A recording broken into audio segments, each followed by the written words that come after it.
What's going on, guys? I'm sorry, I know I said I would go live, but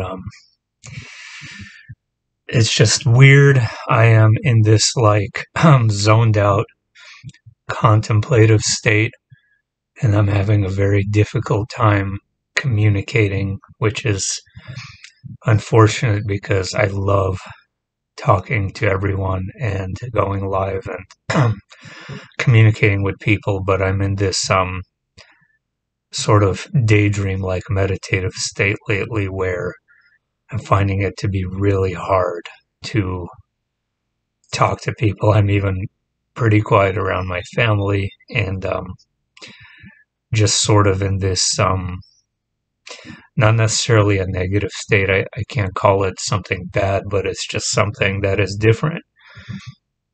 And something changed internally and it's continuing to change, and I am snapping out of it as of late and attempting to. So whenever that happens, I'll get back to my normal self. I want to talk about a dream. Um, I want to talk about this book because I finished it, and I know some of you guys don't believe that he's actually astrally traveling, and I get it. It's some far-fetched stuff. I get it. I personally do think this is genuine. I do believe he is genuine and real, whether it might just be dreams. I don't know. Um, if it's not real, he's incredibly talented at making stuff up. I'll tell you that much.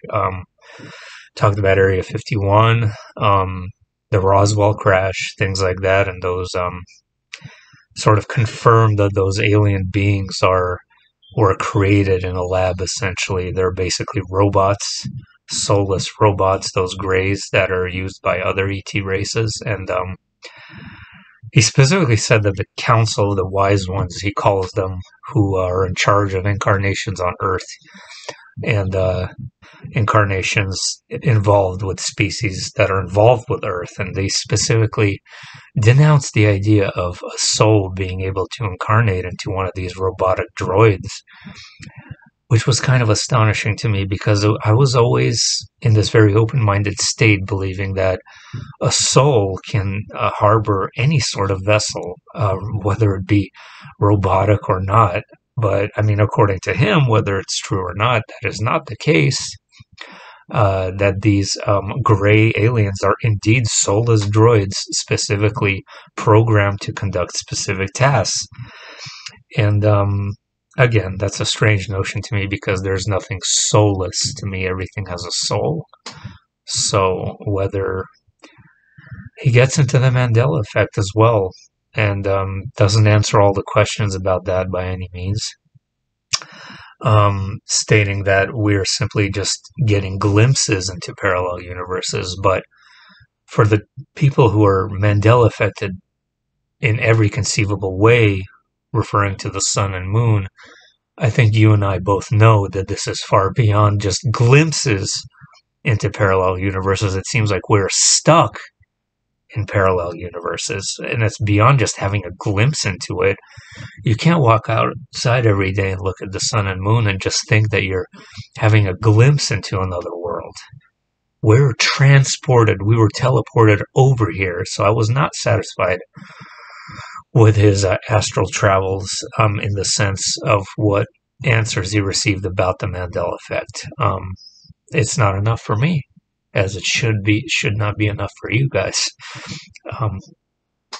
Say hi to Lisa before I go on here. She's right over here. And we got a new hamster too. Here's Lisa. And Lisa wants to eat her sometimes, but it's okay. The hamster is also black and white, but she's kind of chilling right now, so I don't want to bother her. She's in that weird cage back there. Lisa wants to eat her, but I won't let Lisa eat her. Nope. Anyway, we named the hamster Octavia.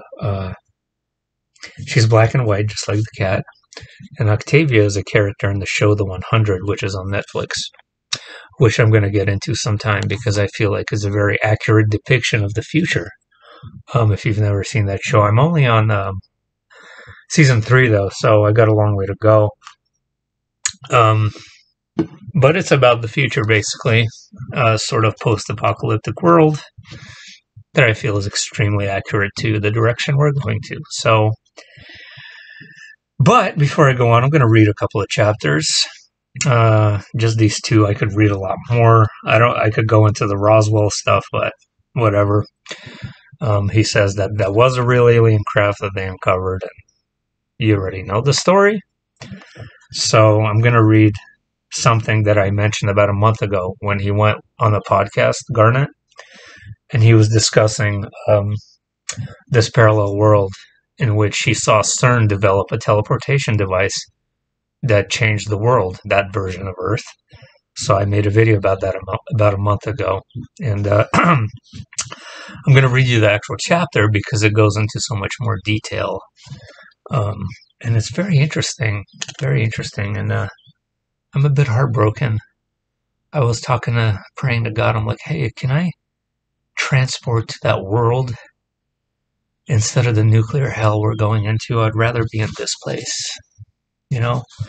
But whatever. If we end up in a nuclear hell, we'll just have to do the best what we have, right?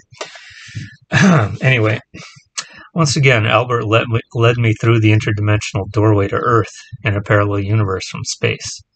It looked like our Earth, but I soon noticed some differences as we descended to the surface. As we approached Los Angeles on the west coast of America, I noticed the air above the city was crystal clear, without the smog that usually blankets the city. The freeways and streets below were all devoid of vehicles, with only a few people walking, jogging, rollerblading in the bright sunlight. I wondered what catastrophe had transformed this once bustling city into a virtual ghost town. Albert sensed my confusion, and he explained, "This Earth is the same time frame as your Earth, but it has progressed on a much different path than your world. Early in the 21st century, this planet also had a virus pandemic, and the lockdowns continued for several months until a group of scientists in China discovered a drug that successfully treated the infection in people." I think that's kind of funny. Soon thereafter, a vax was developed and distributed widely around the globe, and this put an end to the pandemic. The people of this world noticed during the lockdown the air, rivers, and lakes all over the world had become less polluted due to the great decrease in vehicular traffic, industrial production, and social interaction, and they liked what they saw. So when the crisis had subsided, many countries decided it was a top priority to find a way to allow people to enjoy a happy and healthy way of life without polluting Mother Earth. They realized the biggest obstacle to achieving this goal was the need for people and goods to move freely around the cities and between cities and countries. They understood this movement of people and goods was the cause of most of the pollution generated by humans, because the transportation system, for the most part, burned fossil fuels. As a result, billions of dollars were funneled to research projects to find a way to transport people and freight without any pollution. To make a long story short, a few years after the COVID pandemic, scientists at the European Organization for Nuclear Research in Geneva, CERN, found a way to dematerialize a water molecule and rematerialize it to another location without any changes to its molecular structure. This breakthrough caused a flurry of activity around the world as scientists from other countries were able to replicate this phenomenon as they searched for practical applications for this amazing discovery. Eventually, through trial and error, they found a way to dematerialize virtually any matter, including living creatures, and rematerialize it thousands of miles away without any changes to the objects that were transported. They eventually developed machines, not unlike the teleportation machines in Star Trek that are deployed throughout the world to transport people and freight without the need for fossil fuel burning vehicles. This is why streets and freeways in their cities are not jammed with cars and trucks, and all freight and people are moved around the city, the country, and the world with these transporters. You see, Gene Roddenberry, who created Star Trek, had the right idea, but the science on your Earth has not yet achieved the breakthrough this Earth did so successfully. You can well imagine the astounding difference these machines made in our society. People did not need vehicles to travel around the city or go to work or school or shop for food and clothing, nor did they need to go to airports to catch a plane to another city. Um, in your Earth, if you want to visit another city, you have to book a flight, take a taxi to the airport, stand in line, check in, stand in another line, go through security, queue up to get on the plane, and then sit in the cramped seating for several hours until you land at your destination. On this Earth, all you must do is go to one of the teleportation stations near you. They have one every few blocks. Dial in your destination, press go. In the blink of an eye, you will find yourself in a station in your destination cities. None the worse for the wear. It's like magic. So I'm not going to finish, but he basically says that they eventually developed these devices to go to the moon and Mars and develop colonies on Mars without any rockets or anything like that. And they started seeding and terraforming those worlds in the future. Sounds kind of cool, very sci-fi, I must say. Um, what's unfortunate is that even if we were to develop something this sophisticated here, they wouldn't tell us about it. Because we live in some sort of bizarre version of Earth that is very dystopian, and everything is thrown against us for whatever reason. There's some kind of weird hatred against us here, where secrets are kept, where we're manipulated and lied to day in, day out. And instead of improving things, it seems to be there's like a hell-bent agenda to make things as worse as possible, until it reaches a breaking point and civilization collapses. Of course, we are responsible for that as well, which is why I'm going to get into the very creepy next chapter, and one of the final ones, that kind of ruined the book for me, because what I found to be is a little bit disturbing. Why? Because he talks about a Messiah. He talks about a Messiah, and of course, I know I'm not supposed to bring up iPad Go 2, but I'm going to bring up iPad Code 2 because I feel like this is very relevant to this chapter, where they say in order to prevent this catastrophe, the Council of the Wise Men have now arranged a Messiah to come to Earth, and they specifically say that he's not to be born and grow up as a child, but that he is to basically just arrive on Earth, just like iPad Go 2. What do you see in iPad Go 2? You see the Messiah in full adult human form. You don't see him growing up. He just appears. He just arrives. And we have this interesting sort of elite wise woman that's named Sophia here, who is going to be responsible for bringing this Messiah to Earth, to our Earth. Okay, the utopia with the teleportation devices doesn't need it, but for whatever reason we need it here. We can't get our shit together here for some reason, and he attributes all of that to negative emotions, specifically as to why we can't get our shit together here, which is something, again, I'm not satisfied with. You're not going to sit here and tell me that these things that are going on in the world are solely, exclusively the result of negative emotions. Why can't we get them under control? Why are we the way we are without having something thrust us into self-improvement? We keep repeating these cycles of these destructive cycles that we can't seem to change. What is it that is embedded almost in our DNA that renders us incapable as a collective to rise above that? But maybe we are. I don't know. Doesn't seem like it, but maybe we are. We just don't notice it yet. I'm just going to read a little bit of this chapter, though, just so you guys can get the point. And then after that, I'm going to get into my dream, and I'll say goodbye after that. Where are we going tonight? I asked Albert. Back to the spirit side. I want you to listen in a conversation you'll find very interesting. responded with a sly grin. So off we went.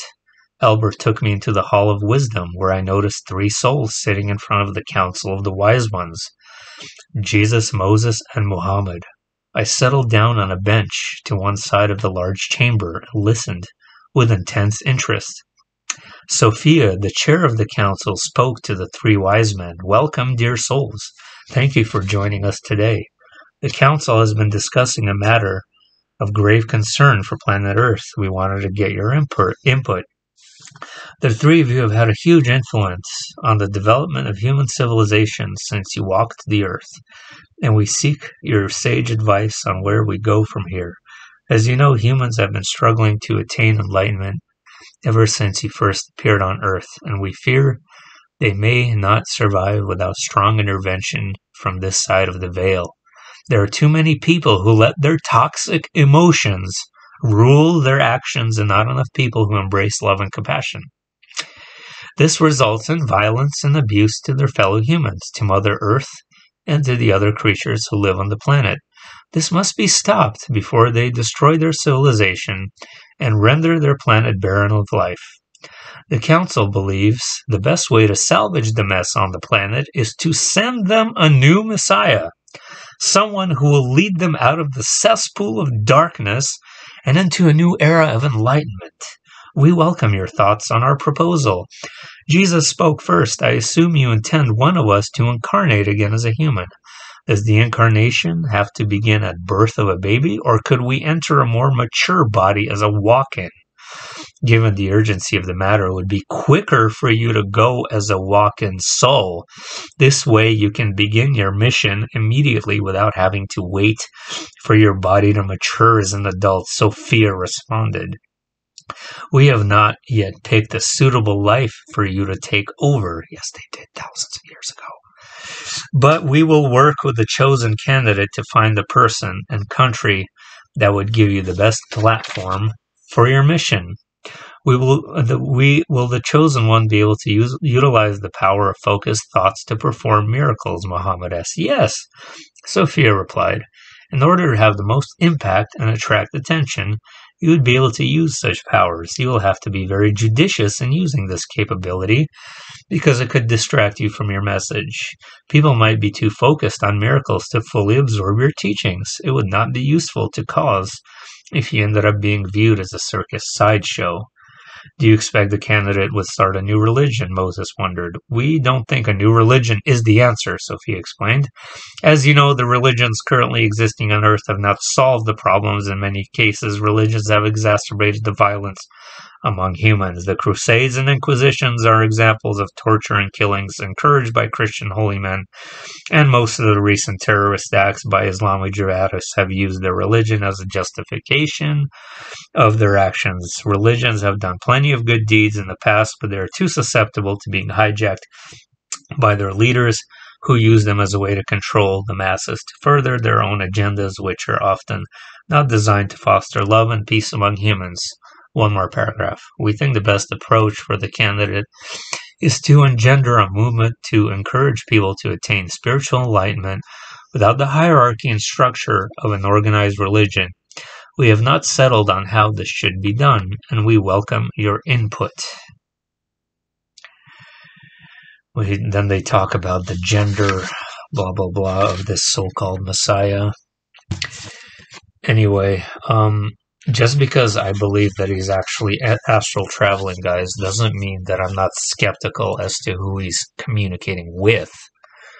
His so-called spirit guides, whoever these souls are not necessarily good or, don't have an agenda at play. Just by the fact that they want to send in a Messiah is concerning enough in itself. And not that we don't need one. I mean, maybe we could use a Messiah. But is that Messiah really who he's going to say he is?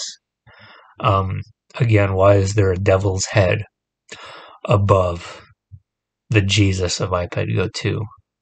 That automatically implies that he's not who he says he is. And we got to be really careful here, ladies and gentlemen, with New Age information like this and discern what we think is correct and what isn't, and what is in our best interests and what is against us, because we live in a world where it seems like everything is against us. However, I just take it with a grain of salt and see what happens. And regardless of whether the Messiah comes or not, I still think we're entering destruction. So that is what the energy looks like. That is what the energy feels like.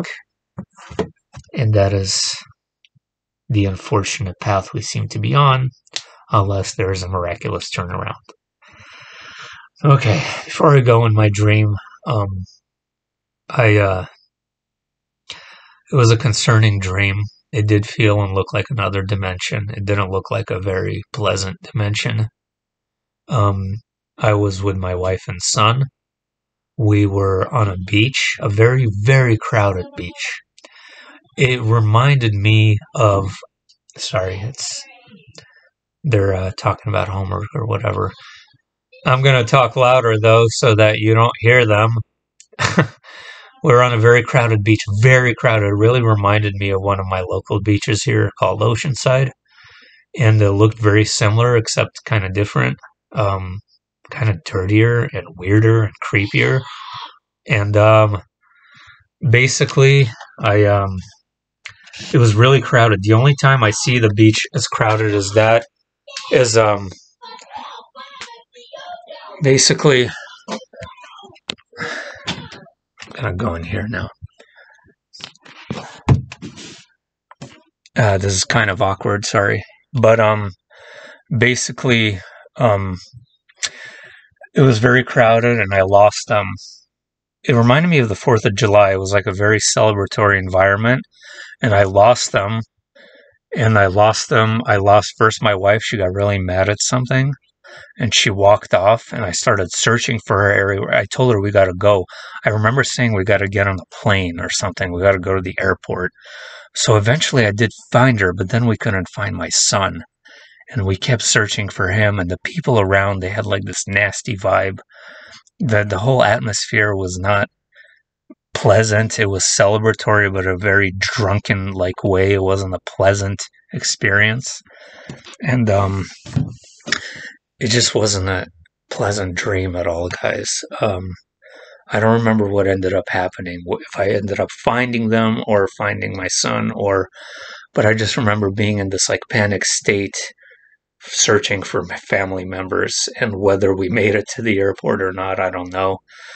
But I just remember this crowded beach, 4th of July like vibe to it, and it was unpleasant, drunk, high, like negative party vibes, not celebratory, just like anyway, take it easy.